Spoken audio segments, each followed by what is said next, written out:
Welcome back to another episode of Go School Retro NBA, episode 27. And I'm here to talk about one of the best power forwards to ever play the hardwood in the NBA game, Terry Cummings. That's right, I said it, TC.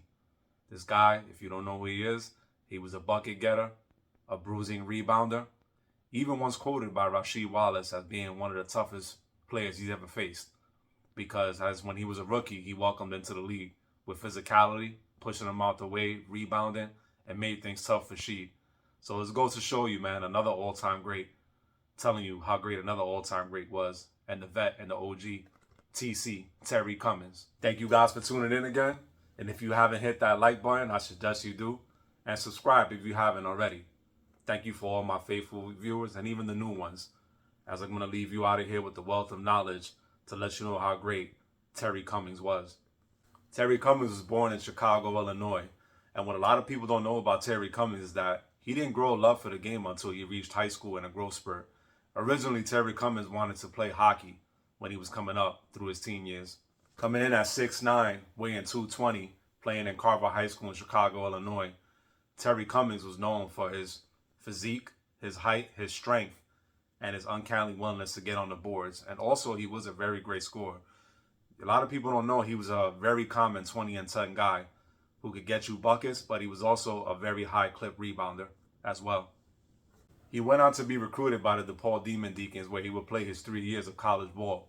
He averaged 16 points and 4 boards with the DePaul Demon Deacons, where he would make himself eligible for the NBA draft in 1982 after 3 seasons, where he would be picked number 2 by the Clippers, right behind another great who was picked number 1 right in front of him, big game James Worthy. So it goes to show you how great of a college career he had to be picked behind an all-time great as James Worthy. Goes to show you how great that TC was. But a lot of people don't know that beginning his career in San Diego Clippers was very rocky.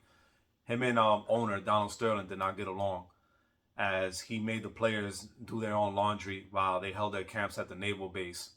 As a result of that, due to the tense exchanges that Donald Sterling and his agent had with Terry Cummings had with Donald Sterling, they tried to negotiate a 1-year deal to get him out of the San Diego Clippers as soon as possible. Rightfully so, because when there's tension with management and a player, especially a player of a high stature like TC, things can get very rocky real quick, and Donald Sterling didn't have the best reputation. After intense negotiations between Sterling and his agent and his client Terry Cummings, the Clippers decided to sign him to a 4-year pact. Terry Cummings would go on to have a phenomenal rookie season, garner him Rookie of the Year, where he would average 23 points per game and pull down 10 boards. And it goes to show you how great he was, man. I mean, this guy was a bruiser on the boards. He was a shot maker, created mid-range, back to the basket. And a lot of people that played against him said, man, that he was a tough guy to guard.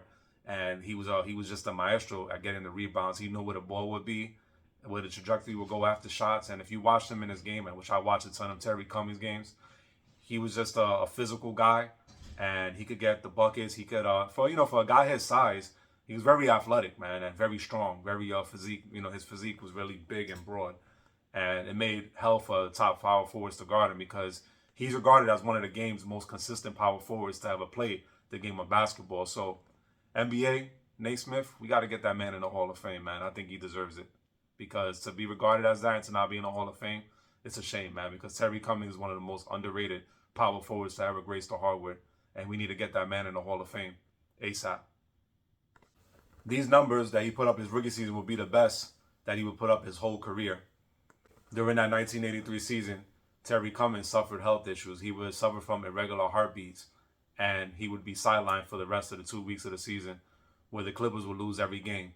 So it goes to show you the impact that TC had, because once that he wasn't on that court, the Clippers felt the impact and lost every game to the end of the season due to the health issues of Terry Cummings. After the following season, Terry Cummings would be traded to the Milwaukee Bucks in the beginning of 1983-84 season, where he would join some other all-time greats who I'll be doing future episodes on. Sidney L. Sidney Moncrief, the original two-way, Ricky Pierce, and Paul Pressey. These guys were all great players in their own way, man. And let me tell you something, man. That team was fun to watch, the Milwaukee Bucks. And I still watch videos of them today, man. I can tell you, they did a lot of damage that year, especially in the playoffs. And get this, he would continue his strong showing where he would put up 20 points and 8 boards a game, 4 out of the 5 seasons with the Milwaukee Bucks.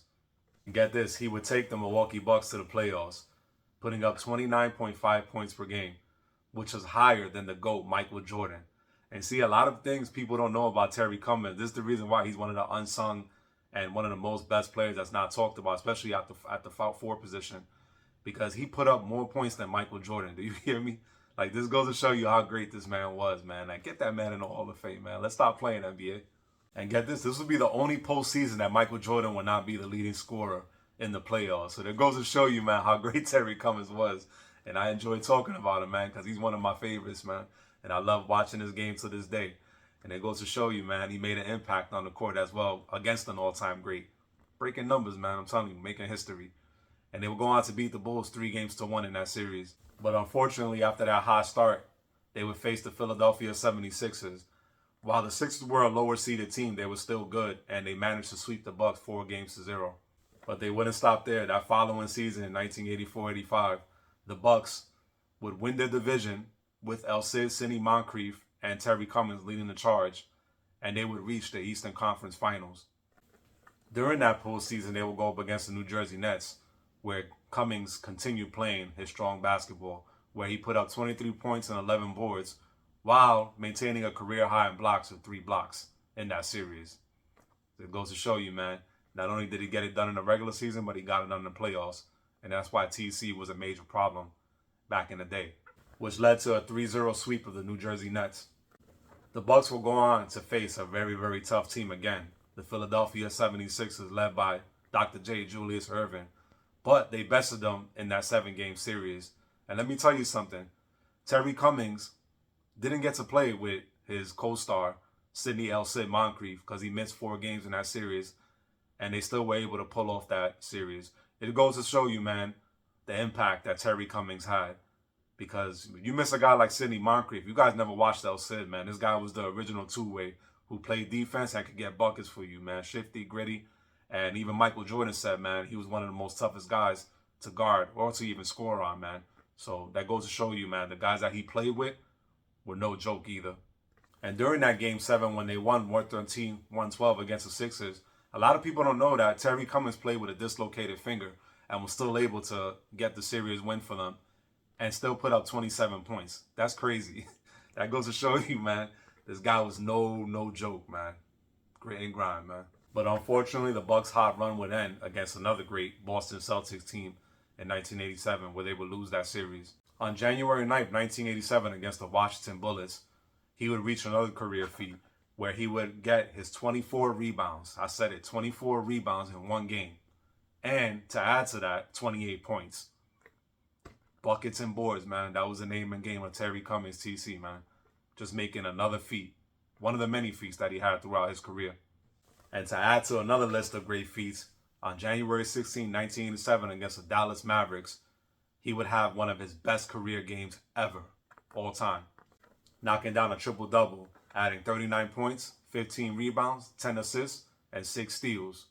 Unfortunately, it was a loss to the Dallas Mavericks, but he was just knocking down accolades left and right. Both Ricky Pierce and Sidney El Cid Moncrief missed a large portion of the season, leading the Bucks to another postseason berth where they will go against arch nemesis rival, the Philadelphia 76ers again, where they will go on to defeat the Philadelphia 76ers, moving on to the Eastern Conference semifinals.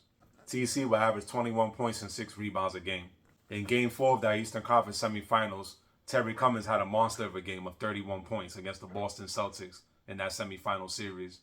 In a 138-137 loss in overtime to the Boston Celtics, where they would succumb once again in 7 games. On March 1st, 1989 versus the New York Knicks, Terry Cummings would reach another plateau where he would have 38 points and 10 boards once again in a thrilling 121-111 win against the New York Knickerbockers. In his tenure with the Milwaukee Bucks, he would finally reach the all-time feat where, to me, was one of his greatest feats, up there on the top of echelon of it. He reached the All-Star game in 1984 and 85 and 88-89 season. 2-time All-Star with the Milwaukee Bucks. Just again, knocking down another accolade. And that was a staple of TC's career. And this is why he's considered one of the greatest power forwards of all time. While I'm at it, let's take a clip of that All-Star game and check out Terry Cummings, TC, in that iconic All-Star game alongside many other greats. Check it out, guys. For the second time from the Milwaukee Bucks, forward Terry Cummings. Cummings having a great year for Milwaukee. There's Terry. Had a chance to chat with him the other day. Says he enjoys the game the most he has in the last several years. Well, he really feels that he's been revitalized. He feels over the last 3 seasons. He thinks that the Milwaukee Bucks are for real and will definitely continue at this pace in the second half of the year. Hit Michael going on a backdoor move, and here it is. You thought he was going to do a 360.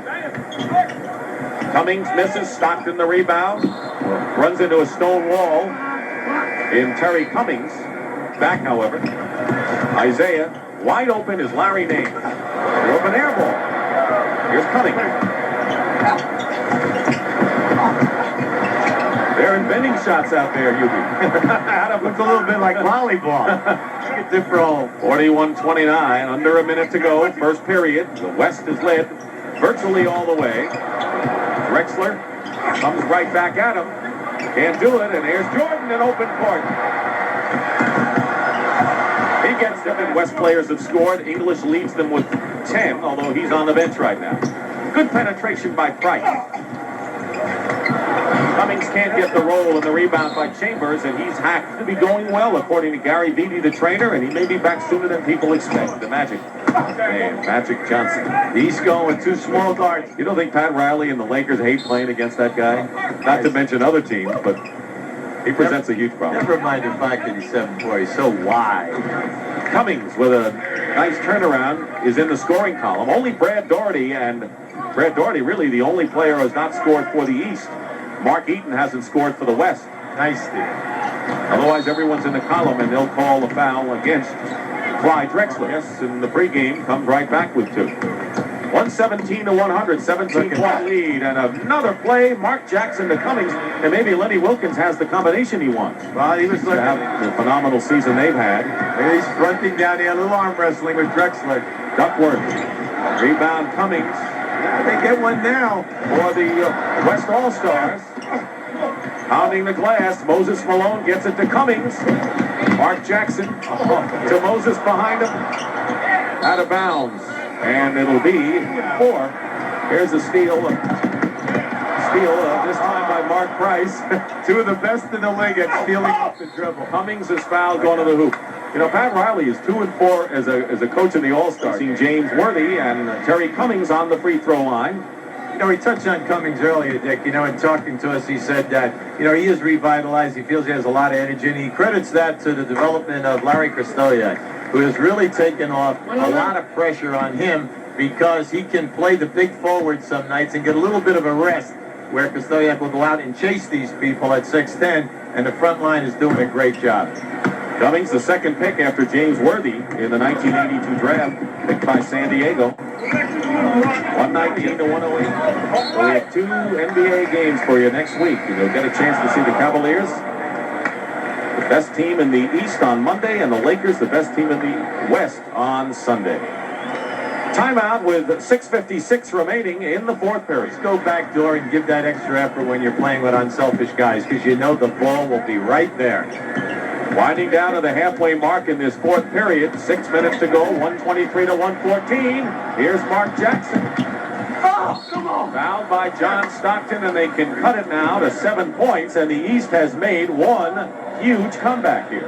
You'll see Isaiah here find it. There goes the back door. Beautiful bounce pass. You like to throw the bounce pass because it gives the cutter who's going line. By the way, John Stockton has already chalked up 16 assists. The All-Star game record is held by Irvin Johnson with 22 assists in the 84 game, the game that went into overtime.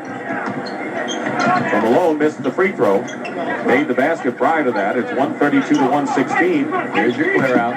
And there's Michael Jordan's basket. And then came Jordan's hoop. Inside to Hakeem.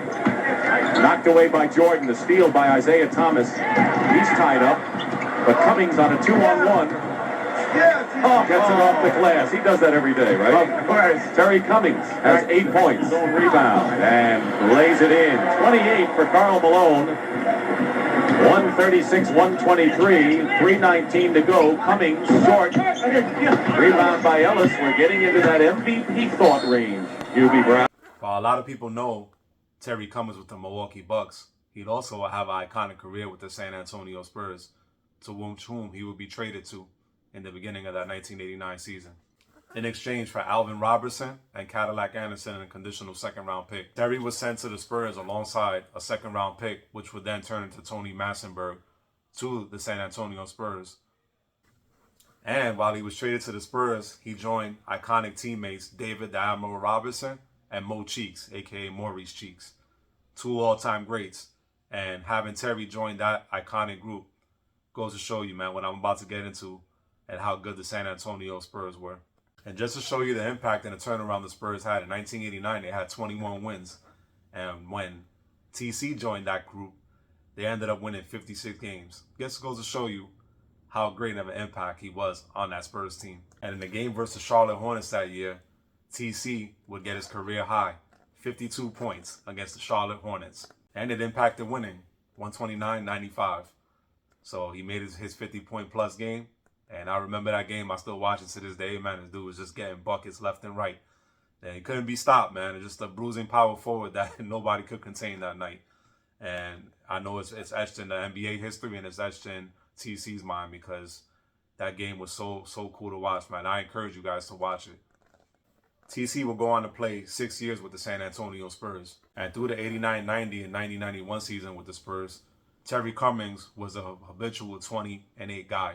Not only did he get things done in the regular season, he helped the Spurs win 50 games in those 2 seasons and have multiple playoff appearances. And it wasn't until now that Terry Cummings had put the NBA on notice, as that's when he was dubbed one of the most reliable NBA power forwards in the game. Although he got out to a hot start, Terry Cummings would have some adversity. He would suffer in 1992 a serious knee injury, which made him miss a lot of time. He would go on to miss 74 regular season games, and upon his return, unfortunately, man, you could tell that his game was just different, and he didn't put up the all-star numbers that he had put up previously, and the Spurs would put him more of in a reserve role. And it hurts because it makes you wonder, man, like how great Terry Cummings would be, man, if the injuries didn't slow down his career, especially with the Spurs, because it had looked like he was taking off, and he was get very much inspired playing alongside David Robinson and Mo Cheeks.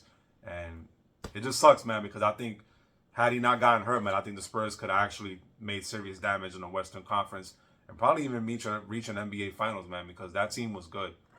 In 1985, he would begin a new journey, and he would re-sign with one of the teams that he originally made a name for himself, the Milwaukee Bucks, where he would serve another mentor and a reserve role, putting up 8 points per game in 21 minutes a night. Beginning of the 1997 season, he would make another change where he would sign with the Seattle Supersonics. He contributed as a role player, even though he wasn't at his all-star production that he previously was before the injury.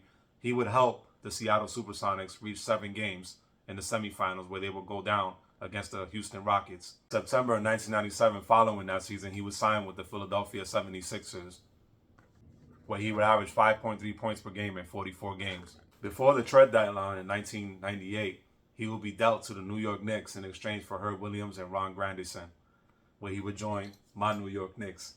And I remember, man, when I saw Terry Cummings on the Knicks, especially watching him as a kid, because like a lot of my friends, my uncles, I always hung out with older people, and they would put me on to Terry Cummings, and I just saw that, the greatness of, even though he was a shell of himself, but it was just happy to see a physical, big power forward on my team, that helping us out. So I enjoyed watching him, even though he was at the latter end of his career with the New York Knicks. He will go on to play 30 games with the New York Knicks.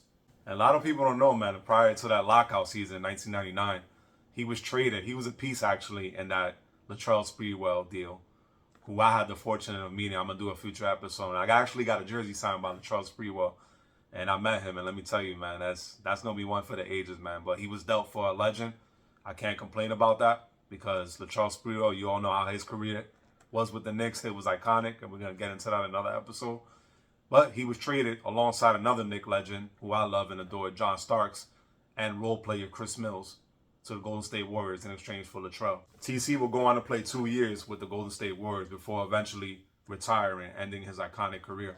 Despite all the adversity and injuries at the latter ends of his career, he still averaged 8 points per game and 4 boards.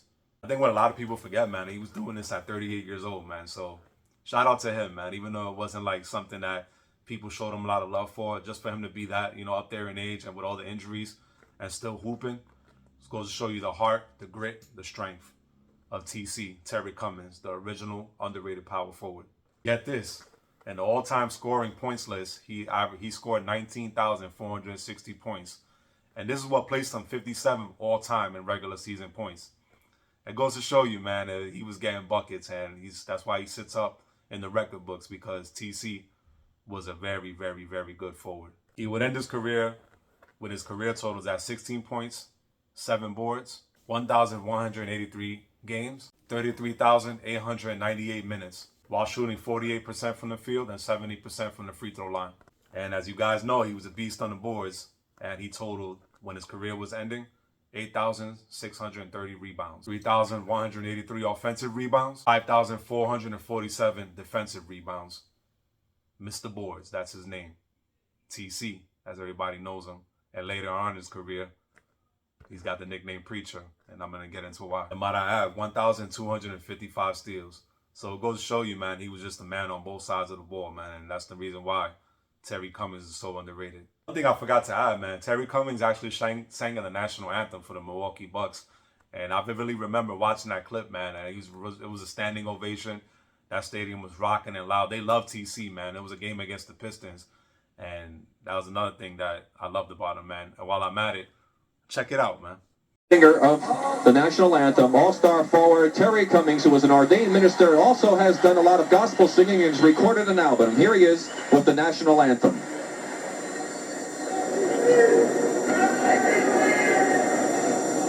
Oh, say, can you see by the dawn's early light what so proudly we hailed at the twilight's last gleaming, whose broad stripes and bright stars through the perilous fight o'er the rampart's sweet watch were so gallantly streaming, and the rocket's red glare, the bombs bursting in air, gave proof through the night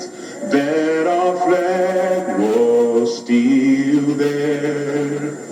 Oh, say does that star-spangled banner yet wave o'er the land of the free?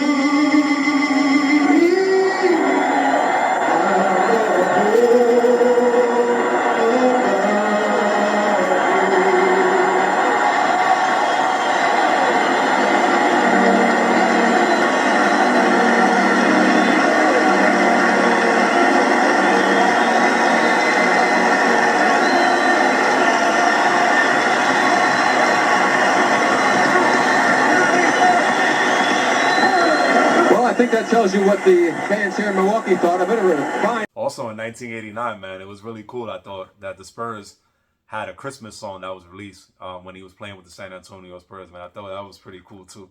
And since 1977, man, that's why his nickname also was the Preacher. He's an ordained Pentecostal minister. Cummings also actually performed in one of his former teammates, Sean Elliott's wedding, where he sang. Cummings also has 3 sons, Antonio, TJ, and Sean. And get this, a jack of all trades. TC finally was released, which was an album released by Terry Cummings in 2007, where he wrote, sang, and actually played keyboard. So not only was he a man on the court, he was also he's a minister, which he, renowned faith, and which I'm a man of faith myself, and I could condemn him for that. So he was a guy that did a multitude of different things, man. So salute to TC for that. Listen to that album, TC, finally, and it reminded me of like what Sam Cooke and Marvin Gaye and Al Green, sort of styles like that. And I encourage you guys to listen to it. It's pretty cool, man. You guys get a chance to listen to it. So this is gonna conclude Go School Retro NBA episode 27. TC, aka Preacher, aka Mr. Boards. Let's get that man in the Hall of Fame, NBA, and let's stop playing. Let's handle that. I hope to see him get in the Hall of Fame one day. I think he deserves it. He's very underrated. And let's push that. Let's push it, man. Let's push it, guys. Thank you guys for tuning in. I appreciate all of you. If you guys haven't subscribed, please do so. Give it a like. Share it with your friends and family. And I hope one day TC sees this tribute because I think he doesn't get the love and the flowers that he deserves. Thank you guys for tuning in. One love.